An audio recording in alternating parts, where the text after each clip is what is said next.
Hello, David here, and I'm going to make a video today about the JP5 roller delayed blowback system and the silent capture spring as sort of a follow-up on my last video. I got a comment on my last video about the tuning, and the gentleman asked about like the silent capture spring. So I figured I'd make a quick video for anybody thinking about the platform or that's new to it, just the way that it works. Kind of save you a little bit of time from, some of the knowledge I've learned in the past like month or two after buying this gun. So to start with, the JP5 uses something called a roller delay blowback system to operate the bolt carrier group. It was designed by H&K, I believe, for the MP5, and the locking piece inside of it is actually interchangeable with the HK MP5, okay? So when I think about like roller delay blowback, like I assume like the bolt did something like this, and that's not actually the case, okay? So the bolt does go straight, like reciprocate straight back and forth, just like any AR-15 type platform. And there is a buffer system behind it, which is a little bit more complicated than a normal AR-15 buffer system. It's a captured buffer system, but it's still doing the same thing. It's still pushing the bolt carrier group forward, obviously in the upper and the lower. And, this goes inside of the buffer tube, just like an AR-15 and so forth and so on. So basically what it's doing is it's reciprocating back and forth. Okay, that's fine. That's all the same as an AR-15, but this is where the gun becomes more unique and more interesting. Is what's happening is there's actually these rollers here. So if you can see that roller there, okay, there's one there and there's one there, okay? And those actually like come out like that, you see? That's the roller that that's the roller delayed blowback, those little roller things, okay? And whenever the bolt is back far in the carrier group, they kind of like stick out, so watch. So if I put it like this, and then I push the carrier group forward, they come out. Okay, cool, so what? Why is that important? Well, it's really important because what's happening is when those push out, they are basically kind of sort of like capturing inside of the upper, inside of that channel there, okay? And inside of that channel there on both sides of the upper, you see? Okay? So if you can imagine, like when the carrier group's inside of that, those rollers are sitting inside of those channels, okay? Like so, all right? Well, that's all good and fine. Like, what does that mean? Well, that means that there's pressure against these rollers sitting inside the inside the trunnion, inside the upper. And what's happening is that pressure is delaying the bolt going backwards when the gun fires. It's almost as if you can imagine like the upper is like grabbing these rollers, okay? All right. So what's really super cool about the design of this is you can influence how much pressure is on those rollers, i.e. influencing how fast the bolt carrier group's coming back and how much energy it takes for the carrier group to come back. And you do that by changing out one piece in the bolt carrier group, and we're going to show you that piece. So the bolt carrier group, the way it's designed is actually brilliant. It's really super neat. All you have to do to take it apart is you rotate the bolt itself slightly like that. It just comes right off, okay? And then behind it, you rotate the locking piece a little bit more, and that comes right out, okay? Inside of that is the firing pin and firing pin spring. There you go. And this is what we call the locking piece. Okay, so what's happening is this locking piece, okay, has angles, okay? So the angles of the locking piece are right there and right there, okay? Those are the angles that we're talking about, okay? Those angles sit on the inside of the carrier group, okay? And what happens is those, if you can imagine like the carrier group, when the carrier group closes, those angles are pushing those rollers out. You see? As if you can imagine they were like sitting on the inside of those rollers.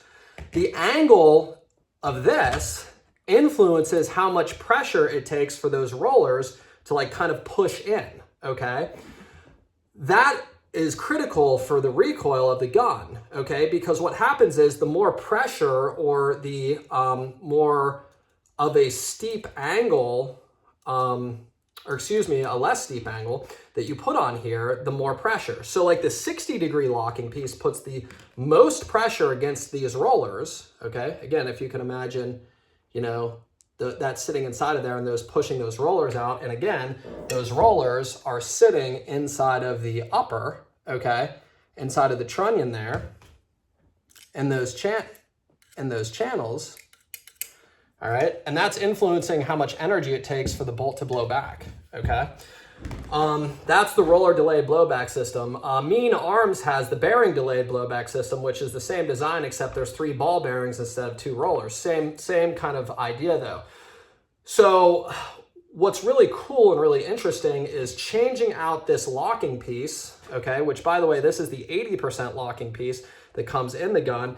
Changing it out drastically impacts how the gun recoils, okay? So like, for example, this is the 70-degree locking piece, and then I also have the 60-degree locking piece, if you can see that. Okay, so changing out those lock pieces influences the recoil impulse an insane amount, like way more than I ever would have imagined. So quite literally, if you were to change out, let's say you had this 80% in, okay, the gun, and I gave you the gun and you shot it 10 times, and then I changed it out to this 60-degree locking piece, okay, and I blindfolded you and I handed you the gun and you shot the gun again, and I asked you, did you just shoot the same gun or a different gun? I would guess you would be like, no, that's a different gun. It feels completely different. Like the recoil's less. Like what's going on here? And like the carrier group's recoil impulse, it's just so like, I can't explain how different it really is. And the lock pieces like influence that.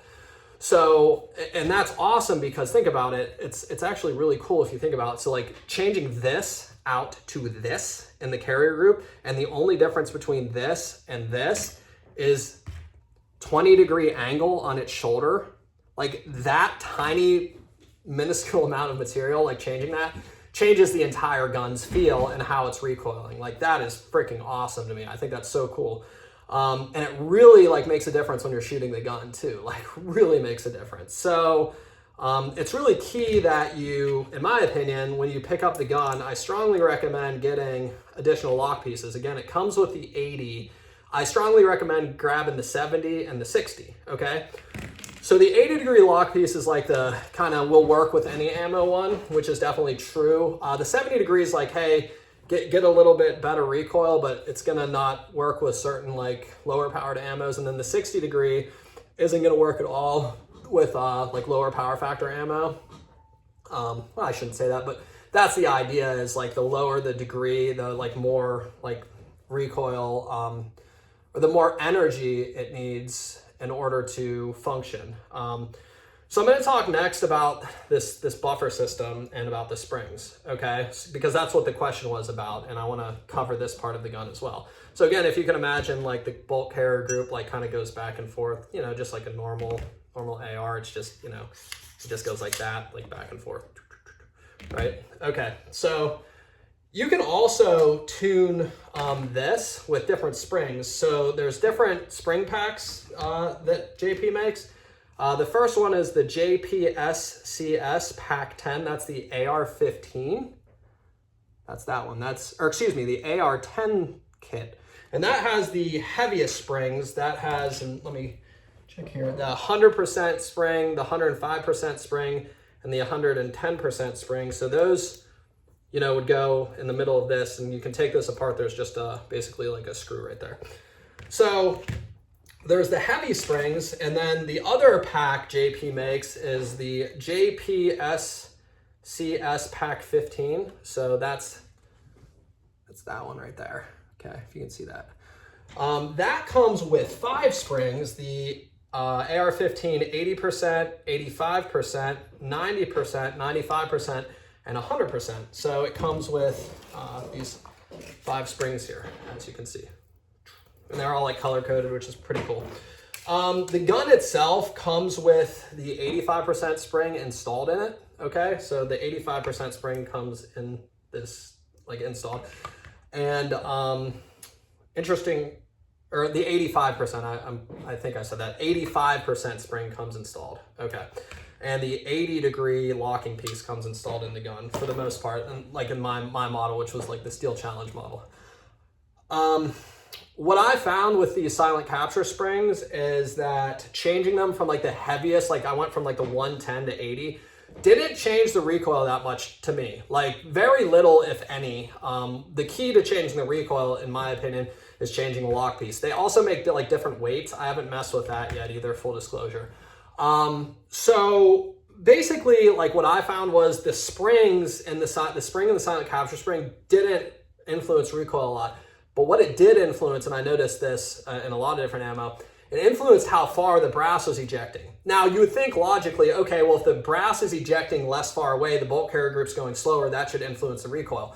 But science in shooting doesn't always work out. Like the feel of something versus that, like, just didn't work out. I don't know, whatever. I don't think that the spring influences that much. So, like, my philosophy here is you want the most, like, recoil mitigation management, like the least amount of recoil and dot bounce, but you also want like the furthest lead ejection, or excuse me, brass casing ejection, because like you want brass to be ejecting out of the side of this gun about 2 yards away.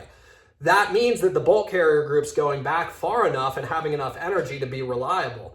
When it's not doing that and brass is just like dribbling out the side, the gun's gonna fail eventually and malfunction because you're gonna get a double feed or whatever, and you don't want that. And you don't really need to do that, by the way. Like the gun shoots so well, you don't have to be on what JP calls the ragged edge of the operating window. My thought is, like this is my philosophy, the spring is more like operating window assurance. So I wanna run the lightest spring to get the most brass ejection. Because changing this, in my opinion, from an 80% to 110% doesn't really influence the recoil that much, but influences the brass ejection. So why not use the 80% spring, the least amount of spring, okay? And then use the lowest degree locking piece you can with still getting 2 yards of ejection. And that's what I've been doing. Full disclosure, I probably only have about 5,000 rounds through this gun. I'm gonna make a follow-up video after this year of shooting USPSA. I've shot a couple matches with it. It's been 100%, and I've used a bunch of different ammo. But the moment I see like brass, like for example, I was running the 60-degree piece with like 150 grain Federal Syntec. Nope.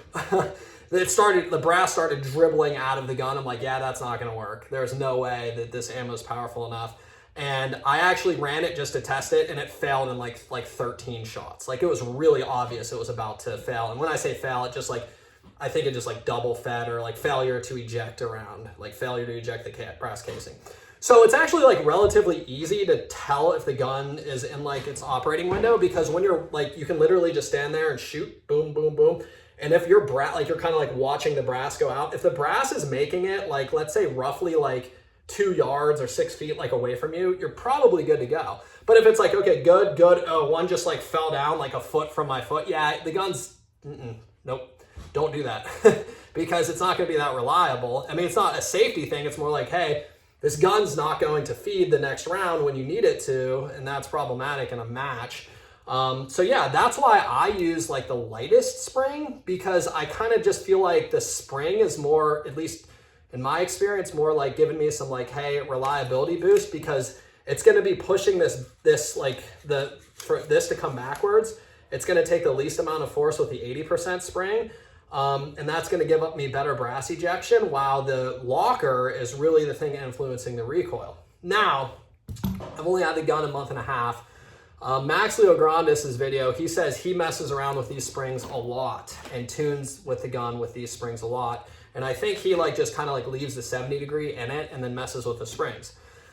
I did that. It just wasn't the same for me. But again, like I'm not discouraging people from getting all of the springs and like mixing and matching and figuring out what you need. I'm just sharing the conclusion that I came to, and that was from trying maybe like 20 or 25 different ammos, like messing around with the gun and the recoil impulse and stuff. And the conclusion I've come to is that you kind of start with the locking piece. You say, okay, like here's the locking piece I want to use with this ammo. And if you have the lightest spring in and you shoot it, like let's say you say, hey, I'm going to try the 60-degree locking piece with 124 grain outdoor dynamic, and you shoot it and you really quickly like realize, like the brass is not ejecting, just abandon that. So just like be like, no, the brass is not ejecting 6 feet from me. This is a no-go. So what I would start with is like the lowest degree locking piece, the lowest buffer spring. And if the brass isn't ejecting, abandon that and go up a locking piece. So like if 60 is not ejecting good enough, go to 70. If 70 is not ejecting good enough, go to 80, okay? And why that, like the least amount of spring, I think is really cool, because that might give you more options. Like if you have the heaviest spring in the gun and you have the 60-degree locking piece, it's probably not going to work with like any ammo other than like super power factor, defense plus P, whatever. Whereas if you have the lightest spring in, you might be able to use that 60. For example, I use it with Blazer 115 grain. And I know there's a lot of guys online that have had issues with that. I haven't yet. Full disclosure, how many Blazer have I shot through it with the 60 degree and the lightest spring? Maybe like 3,000 or 4,000 rounds, which isn't that many. So like, okay, if I shoot another 30,000 rounds of that, like I could say that, but unfortunately I'm switching over to 147 grain.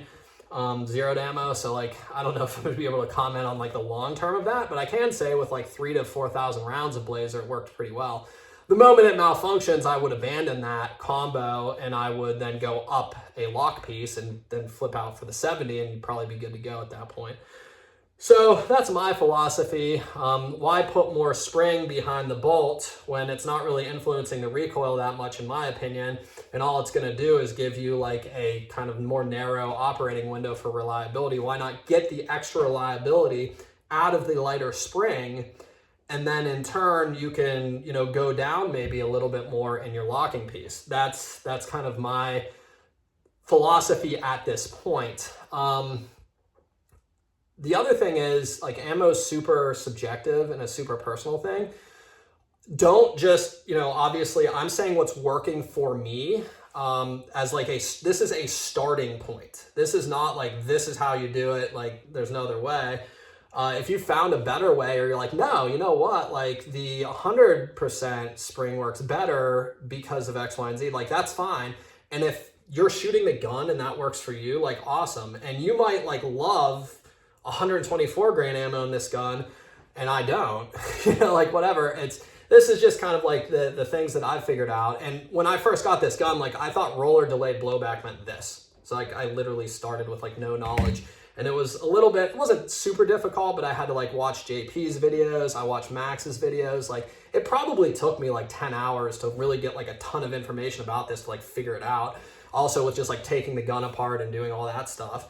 So I'm hoping like this kind of just is like a little bit of a shortcut and gives you like a starting point. Like, hey, I just bought this gun, or I'm going to buy this gun. What do I need? Well, first of all, order the locking pieces with the gun. It probably comes with an 80%. So get a 60 and 70%. Okay. And whenever you get the gun, start by, you could even leave the silent capture spring at 85%. Like honestly, like, is it going to make that much of a difference? Maybe, maybe not. But I would recommend if it was like, if I was like putting time back, I would buy the one JP5 AR-15. I'd throw the 80% spring in this to start with, and I would just put this back in the gun, and that's the last thing I would ever do with that. And then I would decide like, then I'd just snag like 100 grain Super Vel PCC Blitz, 115 grain 115 grain Blazer, 124 grain Super Vel or Outdoor Dynamic or like whatever, 147 grain from like Zeroed or from Super Vel, and then I would try each weight. And I would do that with the lowest locking piece, with the 60. And what I would do is I would test those and determine which one is like a no-go. And I'll cut to the chase. 147 almost certainly won't work with it if it's slow 147. 124, so like you're probably going to need the 70-degree locking piece for like a lot of different ammos. But it may be that you put the 60-degree in and you got great brass ejection and like the gun's working excellently. And then you can kind of like go from there and like mix and match locking pieces and combos. It doesn't actually take as long as you would think. So like if you get different grain ammo and have all those locking pieces on hand, it's probably going to take you like an hour or two to really like figure out like, oh, this combo is awesome. Look at the brass ejection and the dot's only moving like that much, versus like, oh man, like this combo is not working and the brass ejection's trash. or, oh, it's bouncing up and down like wildly, like that's not working. So yeah, that's what's really cool about the platform is you can literally tune it just with these little pieces here, which is awesome. So yeah, that's my philosophy on the silent buffer capture system. That is my philosophy and kind of what I've come to as far as like what I do to tune the gun thus far. And again, full disclosure, I've only had the gun for like a month and a half. I've spent a lot of time with it, and I am going to do a follow-up video in a year from now. By then, I will have shot nationals in Utah with it. I will have shot probably 50 or 60 USPSA matches with it. I'm going to shoot a lot this year.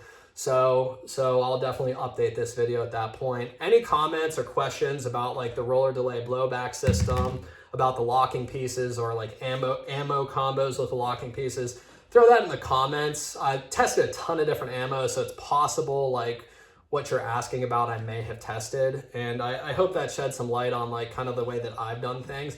And my strong recommendation, I'm going to leave you with this, like don't rely on what I'm saying. Like get out there and like you get this gun, get the lock pieces, get all the springs, okay? And do your own testing and be like, oh, well, David said this may work, so maybe I'll start with that as a starting point. Or hey, I'm going to contrast like that idea with this and test this. Don't just like say like I kind of started with like, well, Max Leo Grandis runs Super Vel 110 grain with a 70-degree locker piece. That must be like the key because Max wins everything. I met him at Nationals. Like Max is like one of the most impressive shooters I've ever seen. And I'm like, oh, if Max runs it, must be like the way to go. I ran it, and yeah, I like the combo, but I like 147 grain with the 70-degree locking piece, and Max likes the 110. Why? Because every person's different when it comes to shooting, and like I have a friend that's a grandmaster that runs 124 grain that's like super, super, super soft, and isn't my thing. I shot it out of my gun. I was like, ooh, that's not my thing. Like super slow 124 grain, no go for me. Like why? I don't know, because it's just like when I shoot it and the dot bounces and the way I'm standing or whatever. So it's going to be different for everybody. But again, you know, circling back, get a bunch of different grain ammo, boom, boom, boom, have your locking pieces ready and do the experiment. Be like, hey, this is working, this isn't working. And start with that and kind of figure out what works for you, because this is like a super ultra like personal preference thing. This is not, I'm not saying like what I'm talking about is necessarily like scientific when it comes to tuning. A lot of it is feel, like what does it feel like? Like scientifically, maybe the carrier group's going faster, but for whatever reason, like the interaction of like the barrel and the weight and the comp, even though the comp probably isn't doing much, like maybe that certain combo like is flatter with the way that I stand and like my, mass behind it. I don't know. So again, it's going to be super, super personal preference and super like you try it yourself and figure out what works for you. However, I found that like trying to piece together information about this platform takes time itself. So like if this saves you, hopefully this video saves you at least a couple hours that you could use like messing around at the range with the gun, as far as like, figuring out what works the best for your combo. So that's what I'm trying to do here. I'm not by any means trying to like say this is the best way and my way is the best way. That would be extremely ignorant and arrogant. I've only had the gun a month and a half, and there's plenty of videos that JP made about this gun. I'm just kind of saying what my experience was to try to help out anybody who's thinking about it or just bought one. So again, any comments you have, throw them below. I know this is a long video. I'm a trial lawyer, so like I talk a lot, sorry. But again, hopefully this helps out somebody thinking about the platform, or maybe recently got it and was like, oh, should I get this lock piece? It's $100, is it worth it? The answer is yes, it's worth it. Get the lock pieces and experiment with them. Thank you.